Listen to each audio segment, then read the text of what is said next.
कल्पना कीजिए, एक तैरता हुआ द्वीप, पूरा बर्फ से बना हुआ, और इतना बड़ा कि समझिए पूरा गोवा राज्य उसमें समा जाए। हाँ, करीब 4000 वर्ग किलोमीटर। और ये कोई पतली सी परत नहीं है, 300 मीटर से भी ज्यादा मोटा।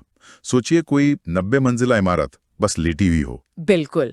ये है A23A। इस वक्त दुनिया का सबसे बड़ा हिमखंड, आइसबर्ग जिसे कहते हैं। कभी ये अंटार्कटिका का हिस्सा था, उसकी विशाल बर्फीली चादर का।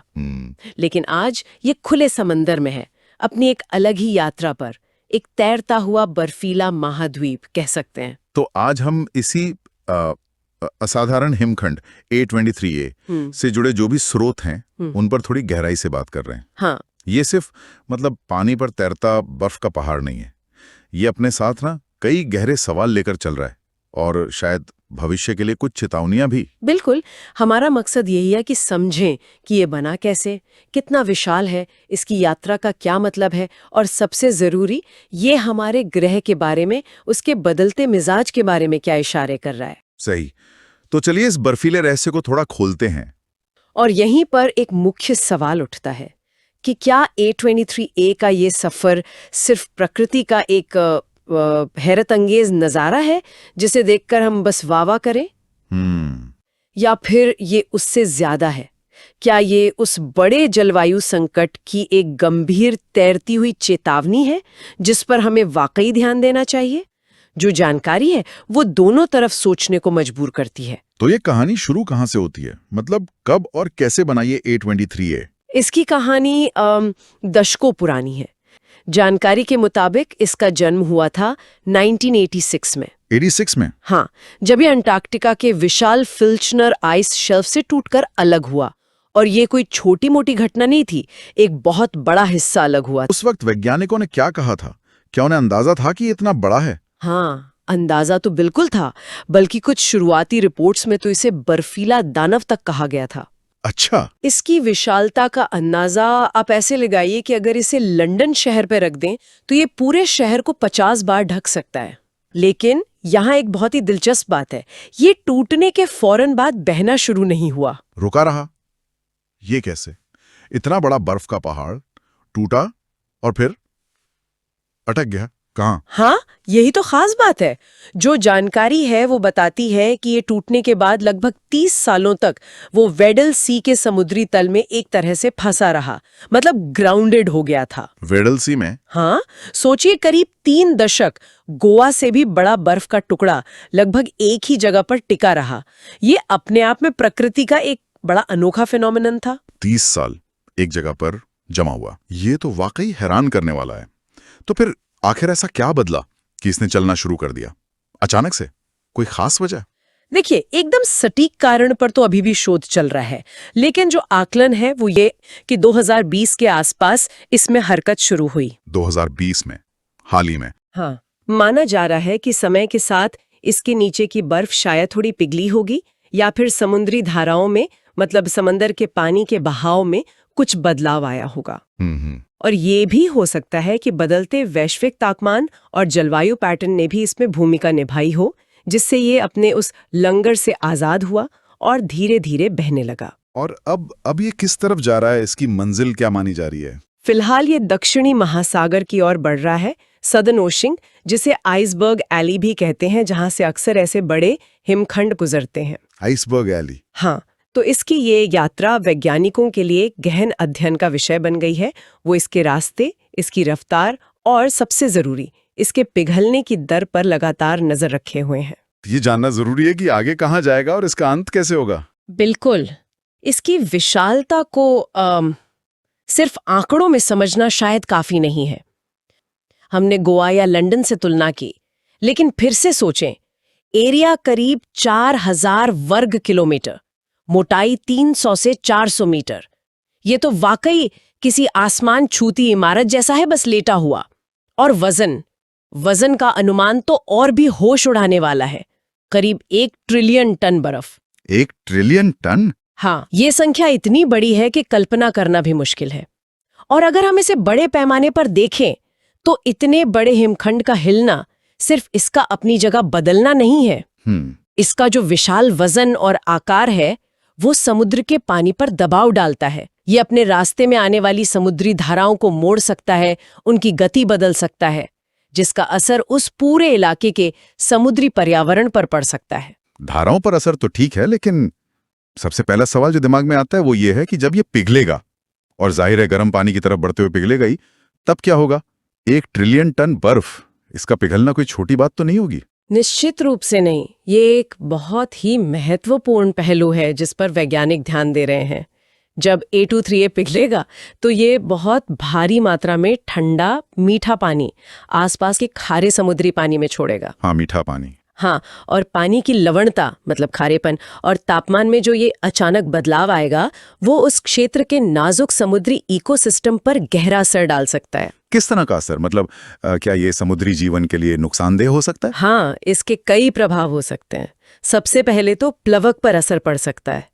ये वो छोटे छोटे जीव हैं जो समुद्री खाने की चेन का आधार होते हैं। बिल्कुल, base of the food chain. हाँ, तो पानी के रसायन और तापमान में बदलाव उनकी बढ़ोतरी और उपलब्धता को प्रभावित कर सकता है, और जब खाने की चेन का आधार ही हिल जाए तो उसका असर ऊपर तक जाता है। यानी मछलियां, सील, पेंगुइन, वेल, सब पर असर पड़ सकता है। संभावना तो यही है। प्लावक में कमी या बदलाव उन पर निर्भर रहने वाली छोटी मछलियों से लेकर बड़ी मछलियों और समुद्री स्तनधारियों तक सभी की आबादी और सेहत को प्रभावित कर सकता है। और क्या हो सकता है? इसके अलावा पानी के तापमान और बनावट में जो लोकल बदलाव आएगा वो कुछ प्रजातियों के माइग्रेशन पैटर्न मतलब उनके आने जाने के रास्ते को भी बदल सकता है। ये एक तरह की जटिल चेन रिएक्शन शुरू कर सकता है जिसके नतीजे दूर तक जा सकते हैं।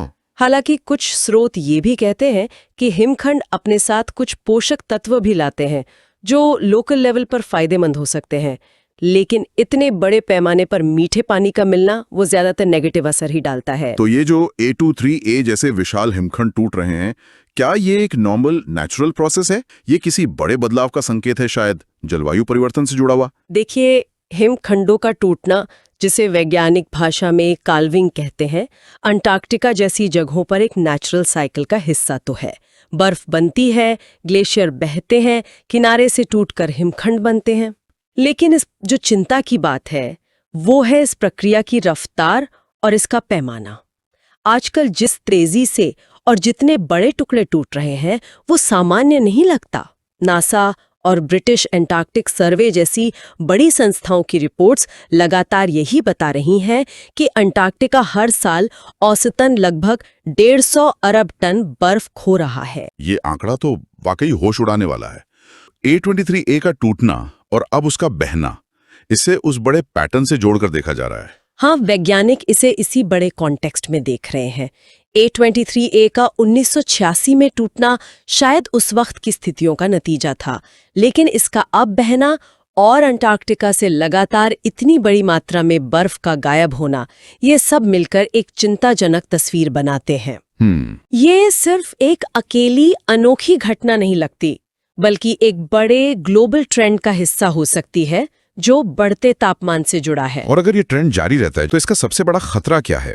150 अरब टन बर्फ हर साल पिघलकर समुद्र में जा रही है।